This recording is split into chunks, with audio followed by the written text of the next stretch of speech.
La mujer alta, 1882. Pedro Antonio de Alarcón. Dirección y responsabilidad del proyecto Fundación El Libro Total. Audiolectura, Audra Studios. Fundación El Libro Total. Proyecto de responsabilidad social e intelectual de la firma Sistemas y Computadores, S.A. Primero, ¿qué sabemos? Amigos míos, ¿qué sabemos?, exclamó Gabriel, distinguido ingeniero de montes, sentándose debajo de un pino y cerca de una fuente, en la cumbre del Guadarrama, a legua y media de El Escorial, en el límite divisorio de las provincias de Madrid y Segovia. Sitio y fuente y pino que yo conozco, y me parece estar viendo, pero cuyo nombre se me ha olvidado. Sentémonos, como es de rigor y está escrito en nuestro programa, continuó Gabriel, a descansar y hacer por la vida en este ameno y clásico paraje, famoso por la virtud digestiva del agua de ese manantial y por los muchos borregos que aquí se han comido nuestros ilustres maestros, don Miguel Bosch, don Máximo Laguna, don Agustín Pascual y otros grandes naturistas. Os contaré una rara y peregrina historia en comprobación de mi tesis, reducida a manifestar, aunque me llaméis oscurantista, que en el globo terráqueo ocurren todavía cosas sobrenaturales. Esto es, cosas que no caben en la cuadrícula de la razón, de la ciencia ni de la filosofía, tal y como hoy se entienden, o no se entienden, semejantes palabras y palabras que diría Hamlet. Enderezaba Gabriel este pintoresco discurso a 5 sujetos de diferente edad, pero ninguno joven, y solo uno entrado ya en años. También ingenieros de montes 3 de ellos, pintor el cuarto y un poco literato el quinto, todos los cuales habían subido con el orador, que era el más pollo, en sendas burras de alquiler, desde el real sitio de San Lorenzo, a pasar aquel día herborizando en los hermosos pinares de peguerinos, cazando mariposas por medio de mangas de tul, cogiendo coleópteros raros bajo la corteza de los pinos enfermos y comiéndose una carga de víveres, fiambres, pagados a escote. Sucedía esto en 1875, y era en el rigor del estío. No recuerdo si el día de Santiago o el de San Luis. Inclínome a creer el de San Luis. Como quiera que fuese, gozábase en aquellas alturas de un fresco delicioso, y el corazón, el estómago y la inteligencia funcionaban allí mejor que en el mundo social y la vida ordinaria. Sentado que se hubieron los 6 amigos, Gabriel continuó hablando de esta manera. Creo que no me tacharéis de visionario.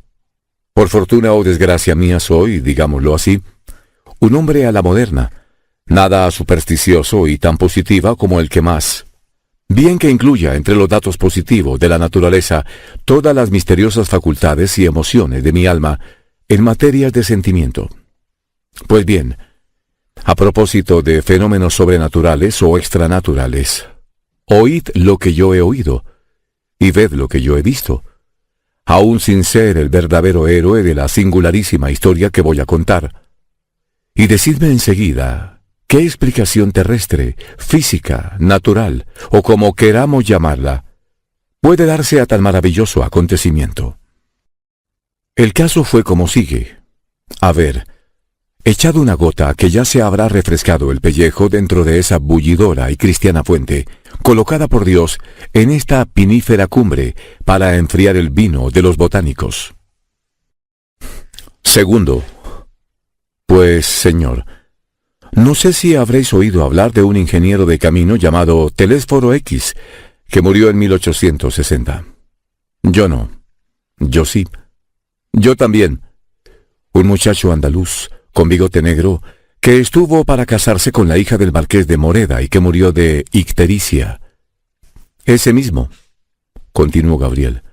Pues bien, mi amigo Telésforo, medio año antes de su muerte, era todavía un joven brillantísimo, como se dice ahora, guapo, fuerte, animoso, con la aureola de haber sido el primero de su promoción en la escuela de caminos y acreditado ya en la práctica por la ejecución de notables trabajos, Disputábanselo varias empresas particulares en aquellos años de oro de las obras públicas, y también se lo disputaban las mujeres, por casar o mal casadas, y, por supuesto, las viudas impenitentes, y entre ellas alguna muy buena moza que... Pero la tal viuda no viene ahora a cuento, pues a quien Telésforo quiso con toda formalidad fue a su citada novia, la pobre Joaquinita Moreda, y lo otro no pasó de un amorío puramente usufructuario. Señor don Gabriel, al orden.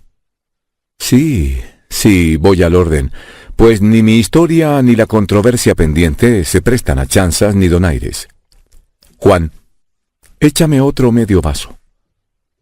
Bueno está de verdad este vino. Con qué atención y poneos serios, que ahora comienza lo luctuoso. Sucedió, como sabréis los que la conocisteis, que Joaquina murió de repente en los baños de Santa Águeda al fin del verano de 1859. Hallábame yo en Pau cuando me dieron tan triste noticia que me afectó muy especialmente por la infinita amistad que me unía a Telésforo. A ella solo le había hablado una vez en casa de su tía la generala López, y por cierto que aquella palidez azulada, propia de las personas que tienen un aneurisma, me pareció desde luego indicio de mala salud. Pero, en fin, la muchacha valía cualquier cosa por su distinción, hermosura y garbo. Y como además era hija única de título, y de título que llevaba anejos algunos millones, conocí que mi buen matemático estaría inconsolable.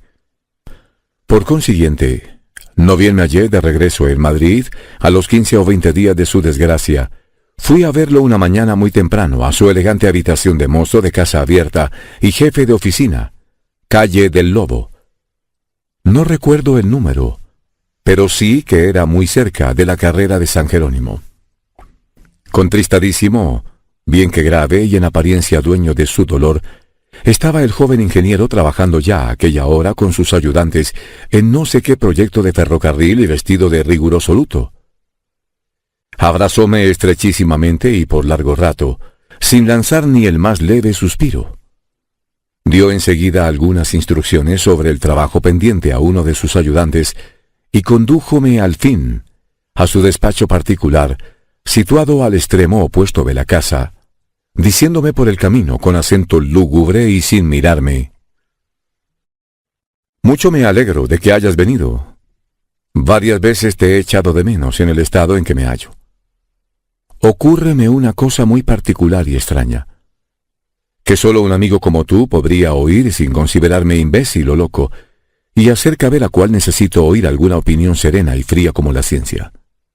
Siéntate», prosiguió diciendo cuando hubimos llegado a su despacho, «y no temas en manera alguna que vaya a angustiarte, describiéndote el dolor que me aflige y que durará tanto como mi vida.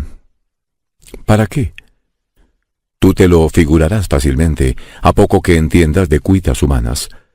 Y yo no quiero ser consolado ni ahora, ni después, ni nunca. De lo que te voy a hablar con la detención que requiere el caso, o sea, tomando el asunto desde su origen, es de una circunstancia horrenda y misteriosa que ha servido como de agüero infernal a esta desventura, y que tiene conturbado mi espíritu hasta un extremo que te dará espanto. «Habla», respondí yo, comenzando a sentir, en efecto, no sé qué arrepentimiento de haber entrado en aquella casa, al ver la expresión de cobardía que se pintó en el rostro de mi amigo. «Oye», repuso él enjugándose la sudorosa frente. Tercero, no sé si por fatalidad innata de mi imaginación o por vicio adquirido al oír alguno de aquellos cuentos de vieja con que tan imprudentemente se asusta a los niños en la cuna. El caso es que desde mis tiernos años no hubo cosa que me causase tanto horror y susto. Ya me la figurara mentalmente, ya me la encontrase en realidad como una mujer sola, en la calle, a las altas horas de la noche. Te consta que nunca he sido cobarde. Me batí en duelo, como cualquier hombre decente, cierta vez que fue necesario, y recién salido de la escuela de ingenieros, cerré a palos y a tiros en despeñaperros con mis sublevados peones, hasta que los reduje a la obediencia. Toda mi vida, en Jaén, en Madrid y en otros varios puntos, he andado a deshora por la calle, solo, sin armas, atento únicamente al cuidado amoroso que me hacía velar, y si por acaso he topado con bultos de mala catadura, fueran ladrones o simples perdonavidas, a ellos les ha tocado huir o echarse a un lado, dejándome libre el mejor camino. Pero si el bulto era una mujer sola, parada aguantando, y yo iba también solo, y no se veía más almas vivientes por ningún lado, entonces, ríete si se te antoja, pero créeme, poníaseme carne de gallina. Vagos temores asaltaban mi espíritu. Pensaba en almas del otro mundo, en seres fantásticos, en todas las invenciones supersticiosas que me hacían reír en cualquier otra circunstancia, y apretaba el paso, o me volvía atrás, sin que ya se me quitara el susto, ni pudiera distraerme ni un momento hasta que me veía dentro de mi casa. Una vez en ella, echábame también a reír y avergonzábame de mi locura, sirviéndome de alivio el pensar que no la conocía nadie. Allí me daba cuenta fríamente de que, pues yo no creía en duendes, ni en brujas, ni en aparecidos. Nada había debido temer de aquella flaca hembra, a quien la miseria, el vicio o algún accidente desgraciado tendrían a tal hora fuera de su hogar, y a quien mejor me hubiera estado ofrecer auxilio por si lo necesitaba, o dar limosna si me la pedía. Repetíase con todo la deplorable escena cuantas veces se me presentaba otro caso igual, y cuenta que ya tenía yo 25 años, muchos de ellos de aventurero nocturno, sin que jamás me hubiese ocurrido lance alguno penoso con las tales mujeres solitarias y trasnochadoras. Pero, en fin, nada de lo dicho llegó nunca a adquirir verdadera importancia, pues aquel valor irracional se me disipaba siempre tan luego como llegaba a mi casa, o veía a otras personas en la calle, y ni tan siquiera lo recordaba a los pocos minutos, como no se recuerdan las equivocaciones o necedades sin fundamento ni consecuencia. Así las cosas, hace muy cerca de 3 años. Desgraciadamente tengo varios motivos para poder fijar la fecha, la noche del 15 al 16 de noviembre de 1857. Volvía yo a las 3 de la madrugada a aquella casita de la calle de Jardines, cerca de la calle de la Montera, en que, recordarás, viví por entonces.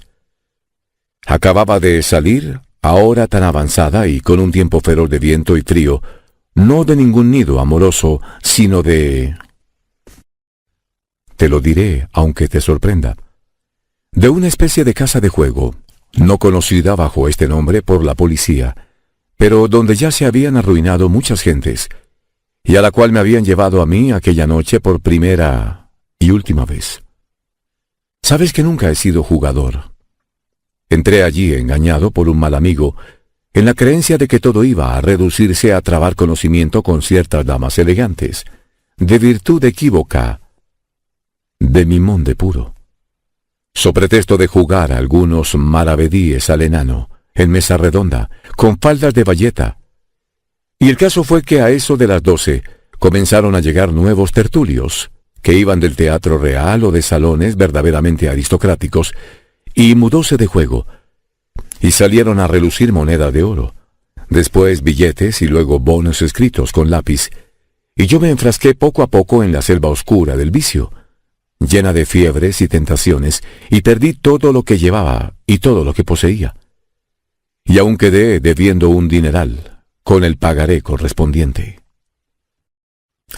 Es decir, que me arruiné por completo y que, sin la herencia y los grandes negocios que tuve enseguida, mi situación hubiera sido muy angustiosa y apurada.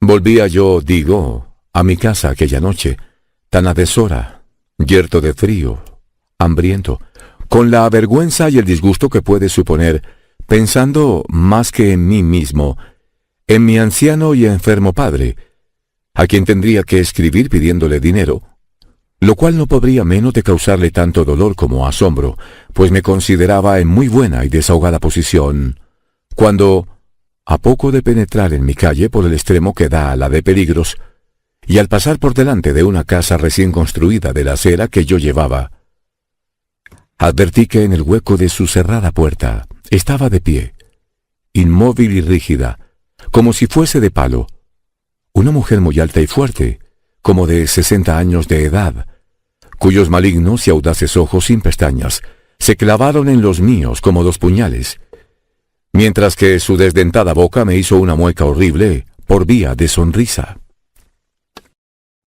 El propio terror o delirante miedo que se apoderó de mí instantáneamente dióme no sé qué percepción maravillosa para distinguir de golpe, o sea en 2 segundos, que tardaría en pasar rozando con aquella repugnante visión los pormenores más ligeros de su figura y de su traje. Voy a ver si coordino mis impresiones del modo y forma que las recibí, y tal y como se grabaron para siempre en mi cerebro a la mortecina luz del farol que alumbró con infernal relámpago tan fatídica escena. Pero me excito demasiado, aunque no sin motivo, como verás más adelante. Descuida, sin embargo, por el estado de mi razón. Todavía no estoy loco. Lo primero que me chocó en aquella que denominaré mujer fue su elevadísima talla y la anchura de sus descarnados hombros.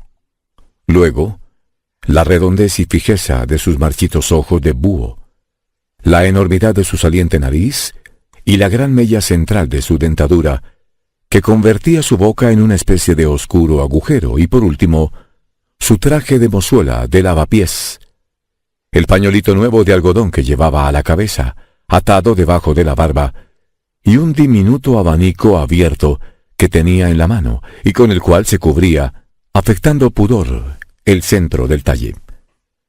Nada más ridículo y tremendo, nada más irrisorio y sarcástico que aquel abaniquillo en unas manos tan enormes, sirviendo como de cetro de debilidad a giganta tan fea, vieja y huesuda.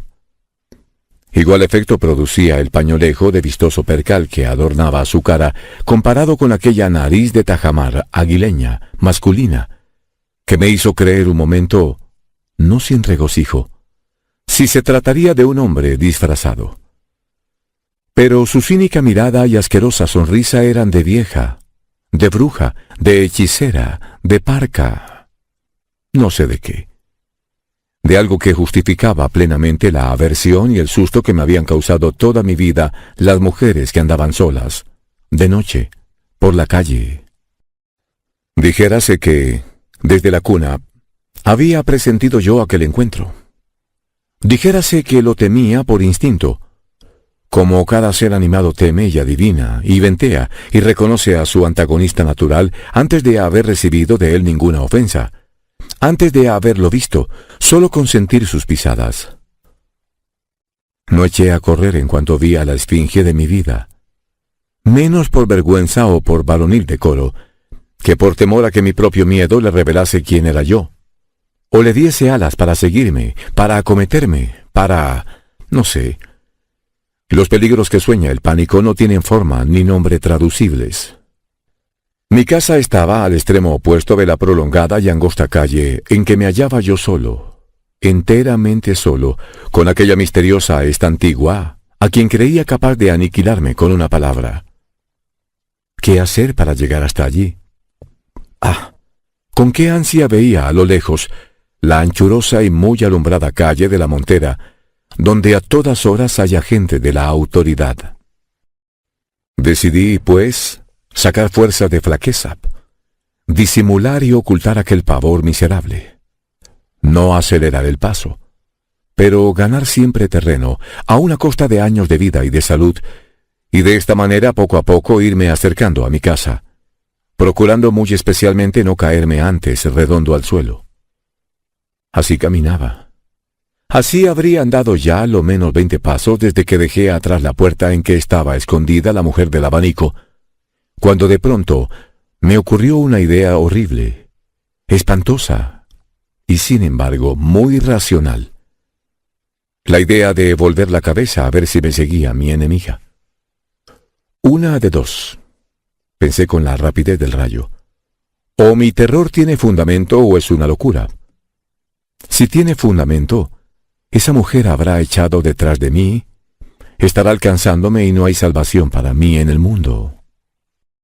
Y si es una locura, una aprensión, Un pánico como cualquier otro.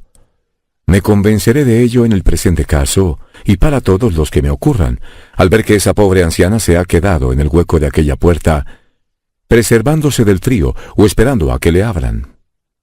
Con lo cual yo podré seguir marchando hacia mi casa muy tranquilamente y me habré curado de una manía que tanto me abochorna. Formulado este razonamiento, hice un esfuerzo extraordinario y volví la cabeza. Ah, Gabriel, Gabriel, qué desventura. La mujer alta me había seguido con sordos pasos. Estaba encima de mí, casi me tocaba con el abanico, casi asomaba su cabeza sobre mi hombro. ¿Por qué? ¿Para qué, Gabriel mío? ¿Era una ladrona? ¿Era efectivamente un hombre disfrazado? ¿Era una vieja irónica que había comprendido que le tenía miedo? ¿Era el espectro de mi propia cobardía? ¿Era el fantasma burlón de las decepciones y deficiencias humanas? Interminable sería decirte todas las cosas que pensé en un momento. El caso fue que di un grito y salí corriendo como un niño de 4 años que juzga ver al coco, y que no dejé de correr hasta que desemboqué en la calle de la Montera. Una vez allí, se me quitó el miedo como por ensalmo. Y eso que la calle de la Montera estaba también sola. Volví, pues, la cabeza hacia la de Jardines, que enfilaba en toda su longitud, y que estaba suficientemente alumbrada por sus 3 faroles y por un reverbero de la calle de Peligros para que no se me pudiese oscurecer la mujer alta si por acaso había retrocedido en aquella dirección, y vive el cielo que no la vi parada, ni andando, ni en manera alguna. Con todo, guardéme muy bien de penetrar de nuevo en mi calle. Esa bribona, me dije, se habrá metido en el hueco de otra puerta. Pero mientras sigan alumbrando los faroles no se moverá sin que yo no lo note desde aquí. En eso vi aparecer a un sereno por la calle del Caballero de Gracia, y lo llamé sin desviarme de mi sitio. Díjele, para justificar la llamada y excitar su celo, que en la calle de Jardines había un hombre vestido de mujer, que entrase en dicha calle por la de Peligros, a la cual debía dirigirse por la de la aduana. Que yo permanecería quieto en aquella otra salida, y que con tal medio no podía escapársenos el que a todas luces era un ladrón o un asesino. Obedeció el sereno. Tomó por la calle de la aduana, y cuando yo vi avanzar su farol por el otro lado de la de Jardines, penetré también en ella resueltamente. Pronto nos reunimos en su promedio, sin que ni el uno ni el otro hubiésemos encontrado a nadie, a pesar de haber registrado puerta por puerta. «¿Se habrá metido en alguna casa?», dijo el sereno. «Eso será», respondí yo abriendo la puerta de la mía, con firme resolución de mudarme a otra calle al día siguiente.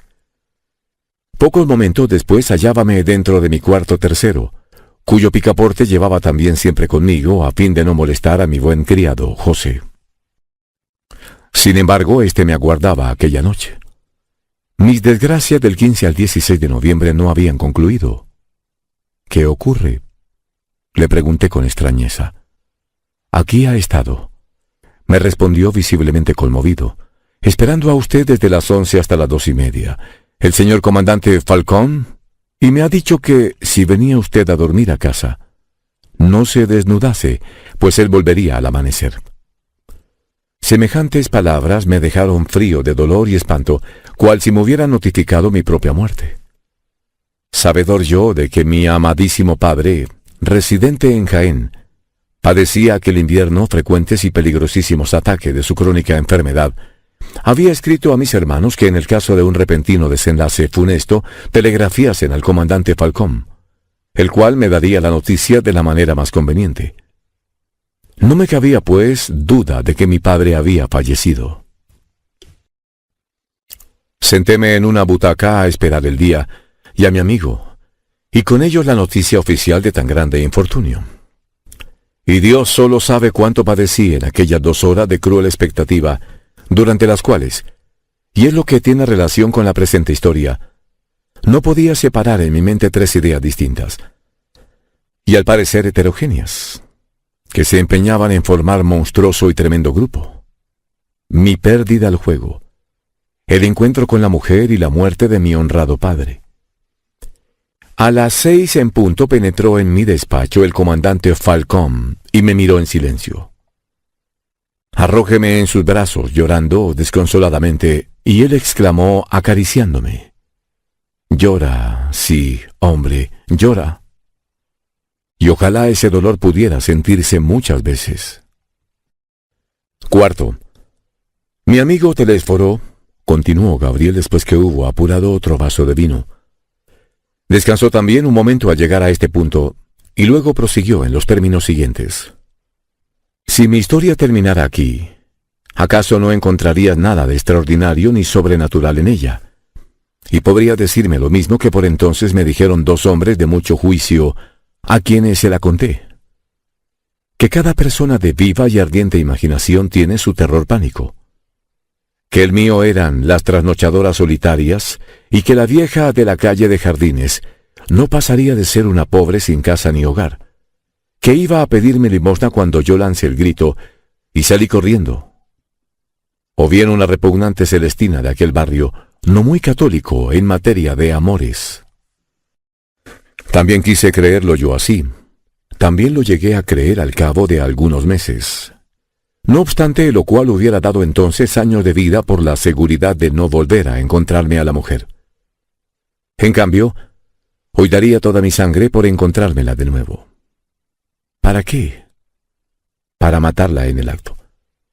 No te comprendo. Me comprenderás si te digo que volví a tropezar con ella hace 3 semanas, pocas horas antes de recibir la nueva fatal de la muerte de mi pobre Joaquina.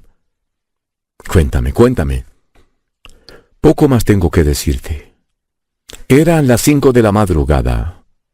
Volvía yo de pasar la última noche, no diré de amor, sino de amarguísimos lloros y desgarradora contienda, con mi antigua querida, la viuda Beté, de quien érame ya preciso separarme, por haberse publicado mi casamiento con la otra infeliz, a quien estaban enterrando en Santa Águeda, a aquella misma hora. Todavía no era día completo, pero ya clareaba el alba en las calles enfiladas hacia el este. Acababan de apagar los faroles y habíanse retirado los serenos cuando, al ir a cortar la calle del Prado, o sea, a pasar de una a otra sección de la calle del Lobo, cruzó por delante de mí, como viniendo de la Plaza de las Cortes y dirigiéndose a la de Santa Ana, la espantosa mujer de la calle de Jardines. No me miró, y creí que no me había visto. Llevaba la misma vestimenta y el mismo abanico que hace 3 años. Mi azoramiento y cobardía fueron mayores que nunca. Corté rapidísimamente la calle del Prado. Luego que ella pasó, bien que sin quitarle ojo, para asegurarme que no volvía la cabeza, y cuando hube penetrado en la otra sección de la calle del Lobo, respiré como si acabara de pasar a nado una impetuosa corriente. Y apresuré de nuevo mi marcha hacia acá con más regocijo que miedo, pues consideraba vencida y anulada a la odiosa bruja, en el mero hecho de haber estado tan próximo de ella, sin que me viese. De pronto, y cerca ya de esta, mi casa, acometióme como un vértigo de terror pensando en si la muy taimada vieja me habría visto y conocido, en si se habría hecho la desentendida para dejarme penetrar en la todavía oscura calle del Lobo y asaltarme allí impunemente, en si vendría tras de mí, en si ya la tendría encima. Vuélvome en esto, y allí estaba. Allí, a mi espalda, casi tocándome con sus ropas, mirándome con sus viles ojuelos, mostrándome la asquerosa mella de su dentadura, abanicándose irrisoriamente como si se burlara de mi pueril espanto.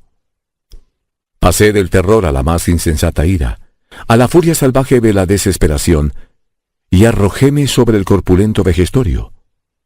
Tirélo contra la pared, echándole una mano a la garganta, y con la otra, ¡qué asco!, púseme a palpar su cara, su seno, el lío ruin de sus cabellos sucios, hasta que me convencí juntamente de que era criatura humana y mujer.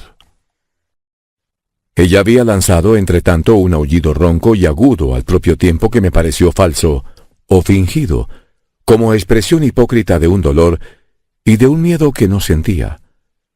Y luego exclamó haciendo como que lloraba, pero sin llorar, antes bien mirándome con ojos de hiena. ¿Por qué la ha tomado usted conmigo? Esta frase aumentó mi pavor y debilitó mi cólera. Luego usted recuerda, grité, haberme visto en otra parte. Ya lo creo, alma mía, respondió sardónicamente. La noche de San Eugenio en la calle de Jardines hace 3 años. Sentí frío dentro de los tuétanos. «¿Pero quién es usted?», le dije sin soltarla. «¿Por qué corre detrás de mí? ¿Qué tiene usted que ver conmigo?». «Yo soy una débil mujer», contestó diabólicamente. «Usted me odia y me teme sin motivo. Y si no, dígame usted, señor caballero, ¿por qué se asustó de aquel modo la primera vez que me vio?». «Porque la aborrezco a usted desde que nací. Porque es usted el demonio de mi vida». «De modo que usted me conocía hace mucho tiempo». «Pues mira, hijo, yo también a ti». «¿Usted me conocía? ¿Desde cuándo?». «Desde antes que nacieras. Y cuando te vi pasar junto a mí hace 3 años, me dije a mí misma, este es. Pero, ¿quién soy yo para usted? ¿Quién es usted para mí?». «El demonio», respondió la vieja escupiéndome en mitad de la cara, librándose de mis manos y echando a correr velocísimamente, con las faldas levantadas hasta más arriba de las rodillas, y sin que sus pies moviesen ruido alguno al tocar la tierra. Locura intentar alcanzarla. Además, por la carrera de San Jerónimo pasaba ya alguna gente, y por la calle del Prado también. Era completamente de día. La mujer siguió corriendo o volando hasta la calle de las Huertas, alumbrada ya por el sol. Paróse allí a mirarme. Amenazóme una y otra vez esgrimiendo el abaniquillo cerrado y desapareció detrás de una esquina. «Espera otro poco, Gabriel. No falles todavía este pleito en que se juegan mi alma y mi vida. Óyeme 2 minutos más». Cuando entré en mi casa me encontré con el coronel Falcón, que acababa de llegar para decirme que mi Joaquina, mi novia, toda mi esperanza de dicha y ventura sobre la tierra, había muerto el día anterior en Santa Águeda. El desgraciado padre se lo había telegrafiado a Falcón para que me lo dijese, a mí, que debía haberlo adivinado 1 hora antes, al encontrarme al demonio de mi vida. ¿Comprendes ahora que necesito matar a la enemiga innata de mi felicidad, a esa inmunda vieja que es como el sarcasmo viviente de mi destino? Pero, ¿qué digo matar? ¿Es mujer? ¿Es criatura humana? ¿Por qué la he presentido desde que nací? ¿Por qué me reconoció al verme? ¿Por qué no se me presenta sino cuando me ha sucedido alguna gran desdicha? ¿Es Satanás? ¿Es la muerte? ¿Es la vida? ¿Es el anticristo? ¿Quién es? ¿Qué es? Quinto. Os hago gracia, mis queridos amigos, continuó Gabriel, de las reflexiones y argumentos que emplearía yo para ver de tranquilizar a Telésforo.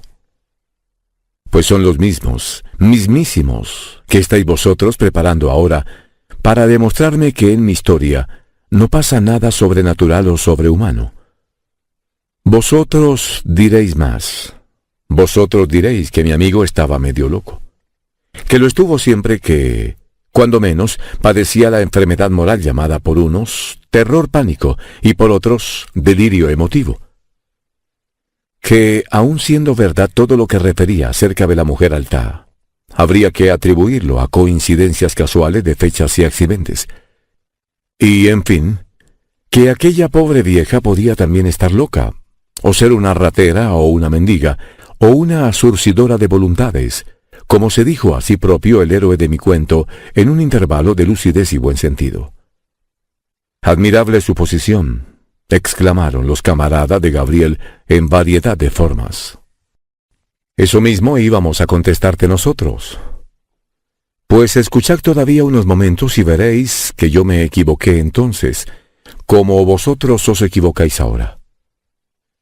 El que desgraciadamente no se equivocó nunca fue Telésforo. Es mucho más fácil pronunciar la palabra locura que hallar explicación a ciertas cosas que pasan en la tierra.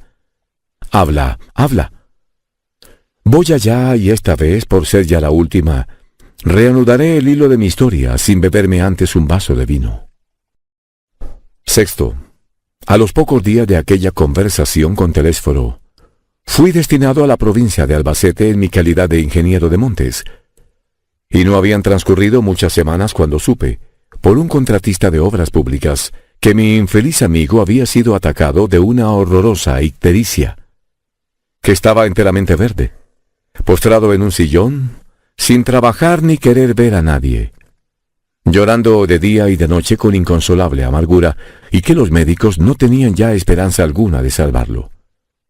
Comprendí entonces por qué no contestaba a mis cartas, y hube de reducirme a pedir noticias suyas al coronel Falcón, que cada vez me las daba más desfavorables y tristes. Después de 5 meses de ausencia, regresé a Madrid el mismo día que llegó el parte telegráfico de la batalla de Tetuán. Me acuerdo como de lo que hice ayer. Aquella noche compré la indispensable correspondencia de España, y lo primero que leí en ella fue la noticia de que Telésforo había fallecido y la invitación a su entierro para la mañana siguiente. Comprenderéis que no falté a la triste ceremonia. Al llegar al cementerio de San Luis, a donde fui en uno de los coches más próximos al carro fúnebre, llamó mi atención una mujer del pueblo, vieja y muy alta, que se reía impíamente al ver bajar el féretro y que luego se colocó en ademán de triunfo delante de los enterradores, señalándoles con un abanico muy pequeño la galería que debían seguir para llegar a la abierta y ansiosa tumba. A la primera ojeada reconocí, con asombro y pavura, que era la implacable enemiga de Telésforo, tal y como él me la había retratado, con su enorme nariz, con sus infernales ojos, con su asquerosa mella, con su pañolejo de percal y con aquel diminuto abanico, que parecía en sus manos el cetro del impudor y de la mofa.